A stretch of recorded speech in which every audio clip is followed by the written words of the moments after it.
We've arrived in the 2000s, a brand new millennium, and all the Y2K paranoia that came with it. As the world cautiously stepped into the future, the music industry began to change as well. CDs slowly started losing ground to the rise of Napster.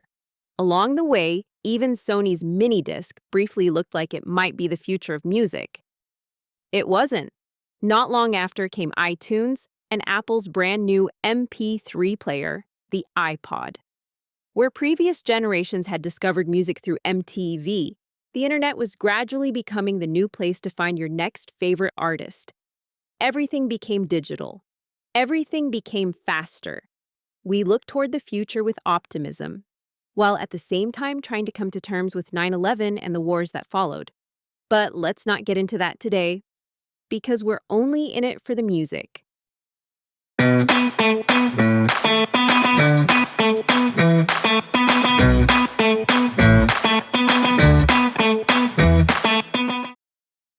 Today, we're counting down 10 essential debut albums from 2000 and 2001. Not randomly, but according to a fixed system. Every song receives a score from 0 to 10. On top of that, we'll evaluate the sound and production, the sequencing of the tracks, and of course, the album sleeve. Together, those elements form the triple S factor. It's a thing. It's not a thing. Just like the editions covering the 60s, 70s, 80s, and 90s, the result is another diverse list. An eclectic mix of albums released during the opening years of a brand new millennium. Let's dive in. Let's get started. Following the peak of Britpop, Blur frontman Damon Albarn launched a side project that would grow into one of the most unique musical acts of the past 25 years. Gorillaz was never just a band. It was a fully virtual group.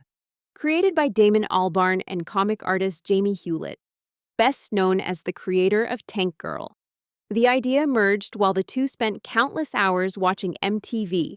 According to Hewlett, music television had become empty and artificial. Their response? A band that was literally fake, yet somehow sounded more authentic than many of its contemporaries. The animated members, 2D, Murdoch, Noodle, and Russell, became the public face of Gorillaz, while a large cast of musicians and guest performers provided the music behind the scenes. In many ways, Gorillaz was years ahead of the avatar culture that would later become completely normal online. More importantly, it worked because the music was genuinely great. Even the fictional band members were packed with musical references.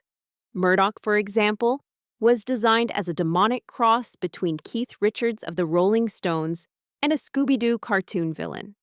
This self-titled debut from 2001 sounds like a collision between trip-hop, dub, hip-hop, alternative rock, punk, and electronic music. An album that deliberately broke away from Blur's familiar sound, while perfectly demonstrating just how boundaryless pop music would become in the 2000s. With standout tracks such as Clint Eastwood, Rock the House, and 19 to 2000, Gorillaz immediately made its mark.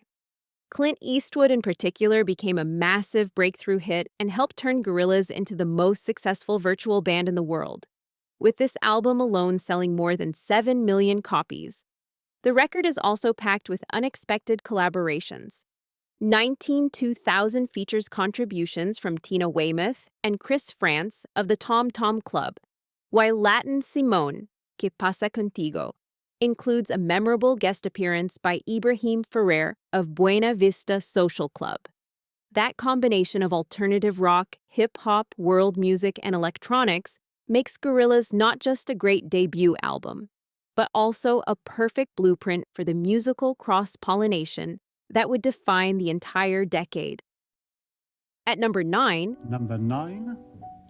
at the dawn of the 2000s, neo-soul was experiencing its golden age. Artists like D'Angelo, Erykah Badu, Maxwell, and The Roots were bringing soul music back to a warmer, more organic sound. But while many artists within the genre projected an air of mystery, coolness, or emotional distance, Jill Scott felt completely different. More human, more grounded, as if she were inviting you directly into her living room, and occasionally even her bedroom. Before breaking through as a singer, Jill Scott was primarily known as a spoken word artist in Philadelphia. Through Questlove of the Roots, she eventually found her way into the music industry and co-wrote You Got Me, one of the most celebrated songs in the Roots catalog. On this 2000 debut, it's immediately clear why Jill Scott was such a special talent. Who is Jill Scott? Doesn't feel like a collection of individual songs. It feels more like one long, warm conversation. An album filled with jazz influences, soul, poetry, and live instrumentation, where Scott effortlessly moves between singing, storytelling, and spoken word. And it's precisely that natural atmosphere that makes this record so compelling. The production sounds warm and organic, as if the musicians are actually performing together in the same room. Not overproduced R&B, but music that breathes. You can hear it throughout tracks like A Long Walk, He Loves Me, Liesel in E-flat, The Way, and Getting in the Way. Scott also distinguished herself lyrically from many of her contemporaries. At a time when mainstream R&B was becoming increasingly polished and commercial, she chose to write about everyday love, uncertainty, relationships, food, spirituality, and self-reflection. Small human observations that give her music a remarkable sense of timelessness. The album would eventually become one of the defining neo-soul records of its generation, selling more than 2.5 million copies in the United States, and helping establish Jill Scott as one of the most respected voices in modern soul music. At number 8, we find the debut album of Damon Gough, better known as Badly Drawn Boy, an introspective singer-songwriter record that takes you on a sketchbook-like journey through a universe of styles, moods, and sounds. Damon Gough is not a classic powerhouse vocalist, but he more than makes up for that with imaginative arrangements, vulnerable lyrics, and a disarming sense of honesty. The album has a restless, almost playful character, as if its creator is determined to show just how many colors exist within his musical palette.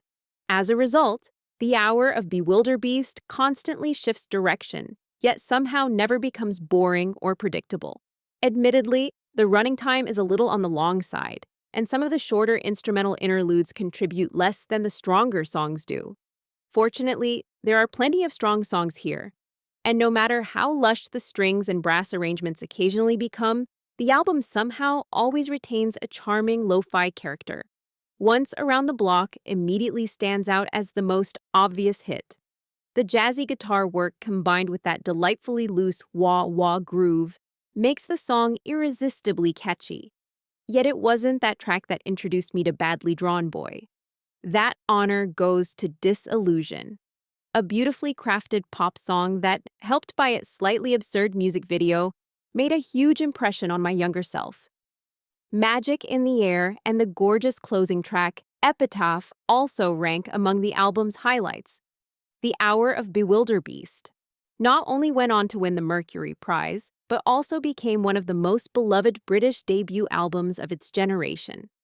Damon Gough would later reach a much wider audience through his soundtrack work for the film About a Boy, based on the novel by Nick Hornby. He continued releasing albums steadily in the years that followed, many of them containing wonderful moments, but he would never quite recapture the magic of this remarkable debut. At number 7, we find The Strokes with Is This It? What? The Strokes only at number 7? Why isn't this album sitting comfortably at number 1? Well, simply because there are 6 albums in this ranking that score even higher than the debut by this New York guitar band. With their wonderfully dirty and compact sound, the Strokes feel like a cross between the Ramones, the Velvet Underground, and the garage bands that roamed New York during the 1970s. In the early 2000s, the band helped spark a major revival of raw guitar music alongside acts such as the White Stripes and later on, Arctic Monkeys. One particularly famous admirer of Julian Casablancas and company was Alex Turner of Arctic Monkeys, a band that you could easily describe as the British answer to the Strokes during their early years. And let's be honest, when Is This It was released, The hype surrounding this band was enormous. Music magazines hailed the album as the salvation of rock music, while half of indie-loving Britons suddenly seemed to be walking around in skinny jeans and leather jackets. Of course, that kind of hype comes with certain expectations. And purely based on my personal taste, that mythical status isn't always fully justified. Because while I absolutely think Is This It is a fantastic garage rock album, there are still 6 records that ultimately finish higher in my ranking. But hey, taste is subjective. At best, you can build a YouTube channel around arguing about it. And even with what some people might consider a controversial 7th place finish, I'll happily admit that standing still becomes practically impossible once Last Night comes blasting through the speakers. I'm not much of a dancer, but a great Strokes song will definitely get my feet moving. With highlights such as Someday, Hard to Explain, and Last Night, Is This It still sounds remarkably timeless today. Perhaps because the band deliberately embraced the simplicity, immediacy, and effortless cool of New York guitar bands from the 1960s and 1970s. And then there's the now iconic album cover, a sleeve that became almost as famous as the music itself, although it proved just a little too provocative for the American market, where the album was eventually released with a completely different front cover. Whether you would rank it higher or lower than I do, Is This It remains one of the defining guitar albums of the early 2000s. And in future editions of 10 Essential 2000s debut albums, we'll encounter many of its musical descendants, bands that were able to ride the wave that the Strokes helped create. After all that guitar-driven energy, it's time for something completely different. We're staying in New York, but musically, we're heading in an entirely different direction. At number 6, we find another female artist. And what an artist she is! With her debut album, Alicia Keys immediately demonstrated that she wasn't just another R&B singer, but a complete musical package. Singing, songwriting, arranging, producing, playing piano. Everything seemed to come naturally to this remarkably young artist. Songs in a Minor stands with one foot in the neo-soul movement of the late 1990s and the other in classical piano music, jazz, and traditional soul. Keys was classically trained as a pianist, yet she combined that background with contemporary R&B and hip-hop influences in a way that felt remarkably fresh and distinctive in 2001. What makes this album even more impressive is that Alicia Keys wasn't simply presented as a singer supported by a talented team behind the scenes. She wrote and produced most of the album herself while still in her early 20s, and you can hear it. Songs in a Minor doesn't feel like a manufactured pop product. It feels like the work of someone with a clear artistic vision. And then there's the voice. Powerful, warm, and incredibly versatile. At times raw and soulful. At others intimate and vulnerable. Combined with her piano playing, it gives almost every song on the album a sense of genuine authenticity. Fallen was, of course, the breakthrough single and became one of the defining R&B songs of the early 2000s. Personally, however, I may be even more impressed by her version of Prince's How Come You Don't Call Me. And that's saying something, because Prince was famously protective of his material. In the end, he personally gave Alicia permission to record the song, with highlights such as Rock Wit You. That sounds as if it was scored for an unexisted blaxploitation movie. Butterflies, A Woman's Worth, and of course, Fallen. Songs in a Minor still sounds remarkably timeless more than 25 years later, perhaps because Alicia Keys wasn't chasing trends. Instead, she combined classic soul, neo-soul, jazz, and R&B into something that sounded completely and unmistakably like herself. And that proved to be no fluke. With this debut album, Alicia Keys almost instantly became a global superstar and one of the defining R&B artists of her generation. We reached the halfway point of the list with a particularly fascinating side project from Tool frontman Maynard James Keenan. But don't be fooled. From the very beginning, A Perfect Circle was much more than a casual project created between Tool albums. Musically, Mare de Noms strikes a fascinating balance between the dark, crushing intensity of Tool and a far more melodic, atmospheric form of alternative rock. At one moment, it sounds heavy and threatening. The next, it becomes almost fragile and melancholic. It's precisely that contrast that gives the album so much of its power and dynamic range.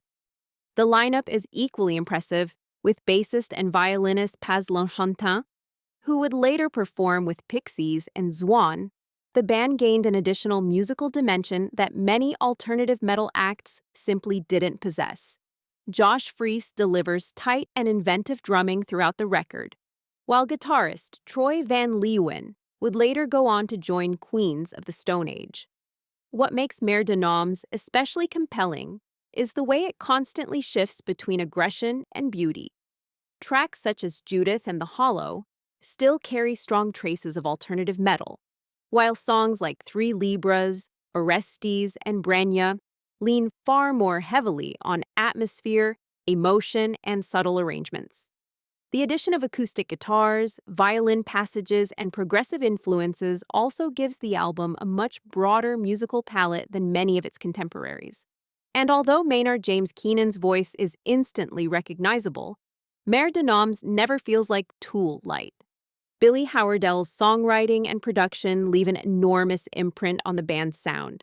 As a result, A Perfect Circle established a distinct identity from the very start. A dark, emotional, and surprisingly versatile debut album that demonstrates just how powerful alternative metal could become when musical sophistication was valued just as highly as sheer force. From this point onward, the differences between the albums become incredibly small. We're no longer talking about good versus bad. We're talking about completely different kinds of masterpieces. And one of the most mysterious records in this entire ranking is undoubtedly Felt Mountain by Goldfrapp. While much of the electronic music at the dawn of the 2000s aimed to sound futuristic or clinical, Felt Mountain feels more like a forgotten soundtrack from a parallel universe. An album filled with ambient music, trip-hop, cabaret, folk, and cinematic electronics. As if David Lynch had somehow produced a James Bond soundtrack high in a snow-covered mountain range. With this debut, Alison Goldfrapp and Will Gregory created an album that feels elegant, unsettling, sensual, and slightly uncomfortable all at the same time. The production is phenomenal. Whispered vocals, floating string arrangement, strange sound effects, and subtle electronic textures constantly blend into one another. As a result, Felt Mountain feels less like a collection of songs and more like one long hypnotic dream. Lovely Head immediately sets the tone with its mysterious whistling melodies and heavily manipulated vocals, while tracks such as Pilots, Utopia, and the title track demonstrate just how willing Goldfrapp was to prioritize atmosphere over conventional pop structures. What makes the album even more fascinating is that Goldfrapp barely resembles the glam electropop act that would later score hits with songs like Ooh La La and Strict Machine. Here, the duo sounds far closer to artists such as Portishead, Massive Attack, and even classic film composers like John Barry. And although the album was never a major commercial blockbuster, it gradually developed into a cult classic. It earned a Mercury Prize nomination, was later included in the book 1001 Albums You Must Hear Before You Die, and remains one of the most distinctive electronic debut albums of the 2000s. A haunting, cinematic, and utterly unique record that still feels unlike almost anything else released during its era. We enter the top 3 with the debut album of Ryan Adams, and Heartbreaker opens in a way that perfectly captures the spirit of the entire record. Messy, spontaneous, human, and completely unfiltered. Before the first real song even begins, we hear Ryan Adams and guitarist David Rawlings discussing a Morrissey song. Both men agree that the track is excellent, yet neither seems entirely sure which album it actually appears on. The music nerd in me, of course, had to investigate. It turns out they're talking about Suede Head, although Adams accidentally mixes up several Morrissey releases during the conversation. And that's exactly what makes the opening so charming. It feels as though you've accidentally recorded a late-night conversation between two music obsessives somewhere deep inside a smoky studio filled with half-empty coffee cups and guitar cases.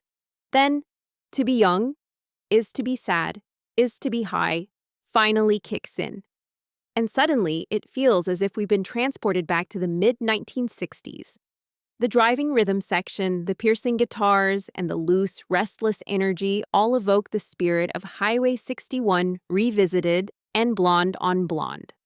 What follows is a collection of heartbreaking songs from a troubled troubadour who seems permanently engaged in a quest to write the perfect song. And despite its relaxed, informal atmosphere, Heartbreaker sounds remarkably timeless. Ethan Johns' warm and organic production gives the album the feel of a lost singer-songwriter classic from the 1970s, rather than a record released in the year 2000. The highlights are plentiful.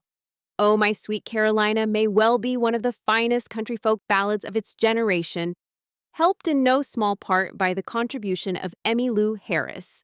Meanwhile, Come Pick Me Up, Sweet Lil Gal, 23rd/1st, and In My Time of Need all rank among the album's finest moments. Heartbreaker also marked a fresh artistic beginning for Adams following the breakup of Whiskeytown and immediately revealed him to be a songwriter of exceptional talent. Ryan Adams would go on to release an astonishing number of albums in the years that followed. His productivity occasionally borders on the absurd and invites comparisons to artists such as Neil Young and Van Morrison. Yet there is a vulnerability and spontaneity on this debut that he never quite managed to recapture.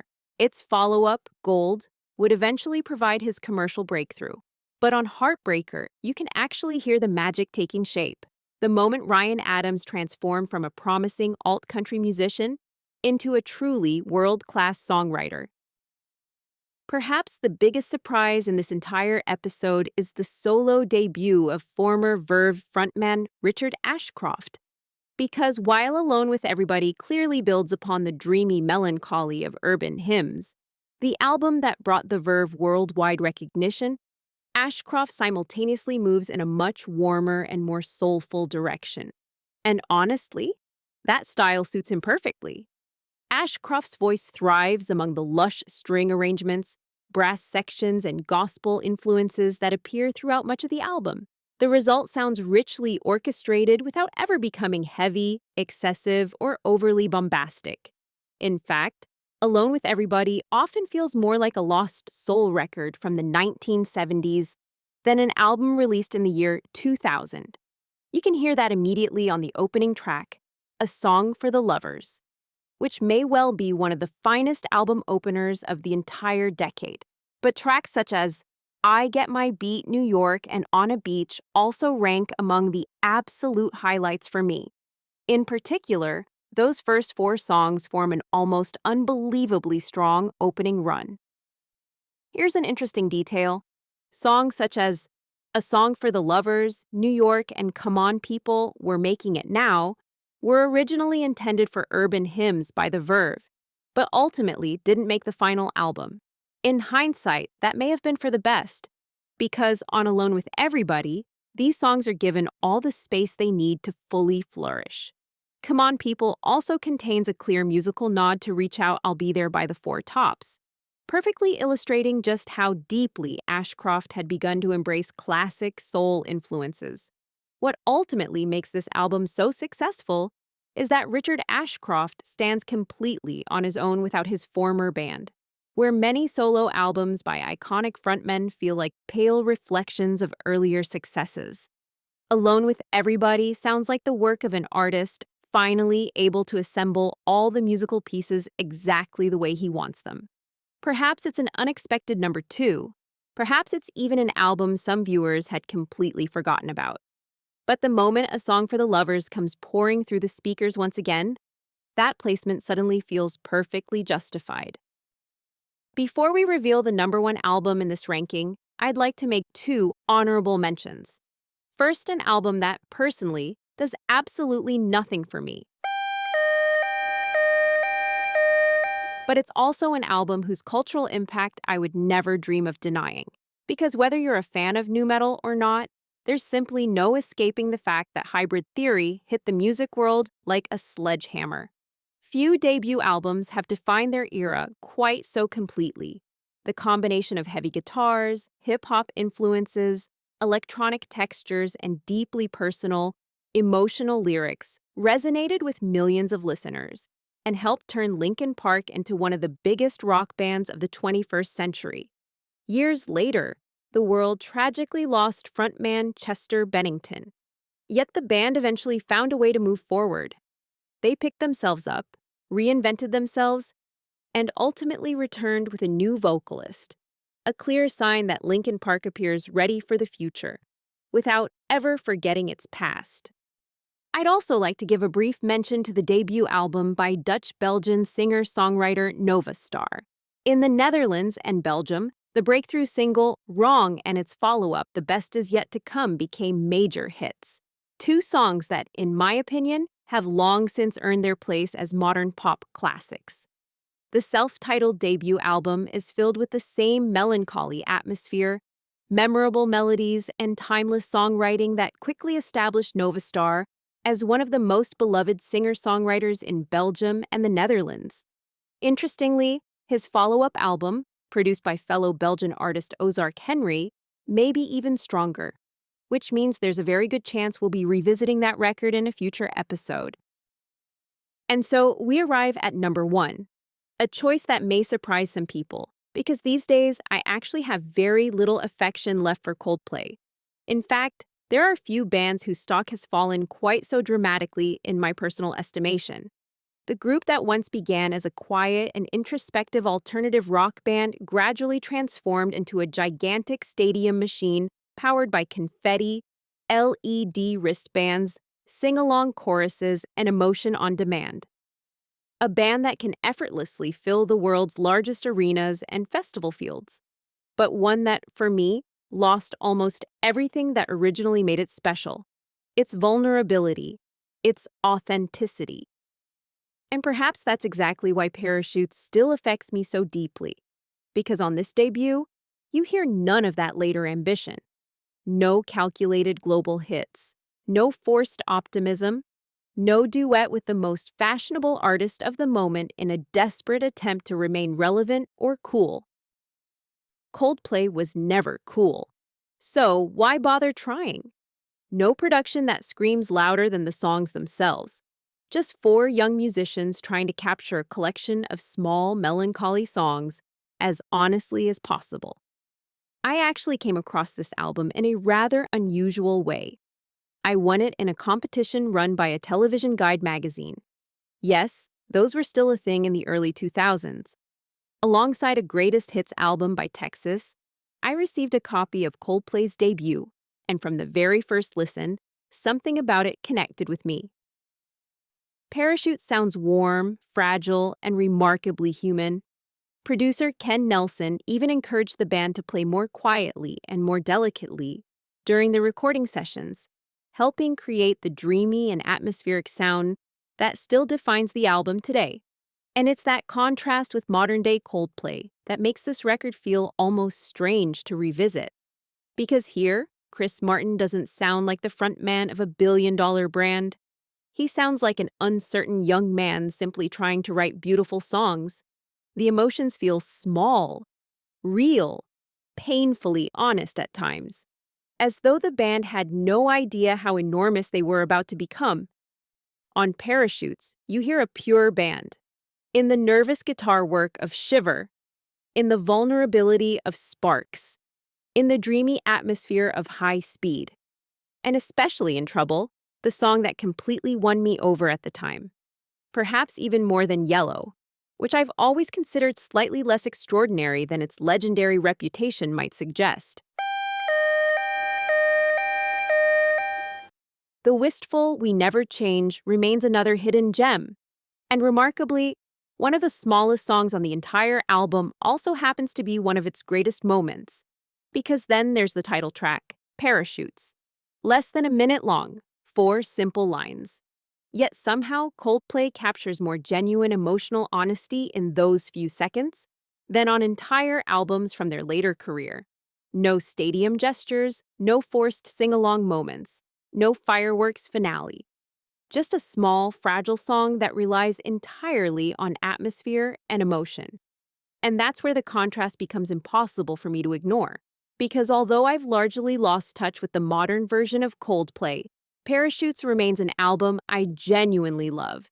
It feels like a snapshot of a band that wasn't yet concerned with world domination. A band that simply wanted to write beautiful songs. Maybe that's why this record has endured so well. Because nothing about it feels forced. And perhaps that's ultimately my biggest issue with modern Coldplay. Today, everything sounds as though it has been designed for maximum impact in a festival field, as if every song must become a universal anthem, whereas the magic of Parachutes lies in the exact opposite, in restraint, in subtlety, in vulnerability, and the truly remarkable thing is that this modest little album became a massive success anyway. Parachutes won a Grammy Award, sold more than 17 million copies worldwide, and became one of the defining alternative rock albums of the early 2000s. And perhaps that's why it ends up at number 1. Not because it's the loudest album on this list, not because it's the most innovative, but because 25 years later, it's still the album I return to most often. Not because Coldplay is my favorite band today, quite the opposite. In fact, when one of those later Coldplay singles comes on the radio, I usually change the station fairly quickly, only to put Parachutes back on and spend a few minutes remembering a version of Coldplay that I once truly loved. And those were the 10 essential debut albums from 2000 and 2001. So, what's your number 1? What would your list look like? Let me know in the comments, and don't forget to vote in the poll. I'm always curious to hear your picks. You can listen to all the music featured in this and other episodes through the Spotify playlist linked below. And follow the social media pages for updates, because I will follow you if you follow me. In the previous edition of the 10 Essential series, I counted down 10 essential debut albums from the early 1990s. If you missed that episode, click the card and check it out. Thanks for watching. See you next time. And in the meantime, drop the needle, press play. And remember, we're only in it for the music.